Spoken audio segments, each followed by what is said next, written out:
Drama serial मेरी बहुओं की आने वाली एपिसोड में आप देखने जा रहे हैं कि ईमान अपनी माँ से कहती है कि बहुत हो गया है।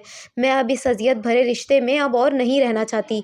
मैंने फैसला कर लिया है, मैं शाहवीर से खुला ले लूँगी। जब मुझे अकेले ही ज़िंदगी गुजारनी है और अपने बच्चे को अकेले ही पालना है तो शाहवीर के निकाह में रहने का आखिर क्या ही मकसद है।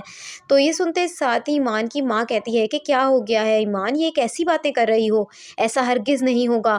तुम्हें अल्लाह पर भरोसा रखना चाहिए। तुम देखना, महानूर जैसी लड़कियां जितनी जल्दी दिलों को भाती हैं ना, इतनी ही जल्दी दिलों से उतर भी जाती हैं। शाहवीर भी एक ना एक दिन महानूर की असलियत से भागकर तुम्हारे पास वापस ज़रूर आएगा।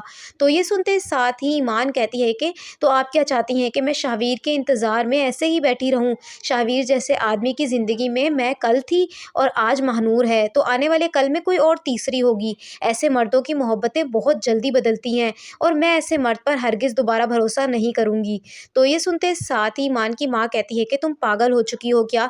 तुम्हें अंदाज़ा नहीं है कि अकेले औरत के लिए ज़िंदगी गुजारना इस माशरे में कितना मुश्किल है। तलाक याफ्ता औरत को कोई भी कबूल नहीं करता इस माशरे में, और मैं नहीं चाहती कि तुम्हें लोगों के ऐसे रवैये बर्दाश्त करने पड़ें। तो ये सुनते साथ ही ईमान कहती है कि बस करें अम्मी, अब ज़माना बदल गया है, अब लोग ये सब बातें नहीं सोचते। मैं शाहवीर जैसे इंसान का नाम भी अपने और अपने बेटे के नाम के साथ नहीं जोड़ना चाहती। मैं अपना फ़ैसला कर चुकी हूँ। मैं इस काबिल हूँ कि अपने और अपने बेटे की ज़िम्मेदारियों को खुद उठा सकूँ। मुझे किसी शाहवीर की ज़रूरत नहीं है।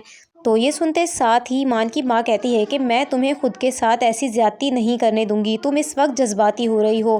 खुला लेना इस मसले का हल नहीं है। थोड़ा सब्र करो, अल्लाह पर भरोसा रखो। देखना बहुत जल्द शाहवीर को अपनी गलतियों का एहसास होगा और वो तुमसे अपनी गलतियों की माफ़ी मांगेगा, तुम्हें वापस अपनी ज़िंदगी में शामिल करेगा।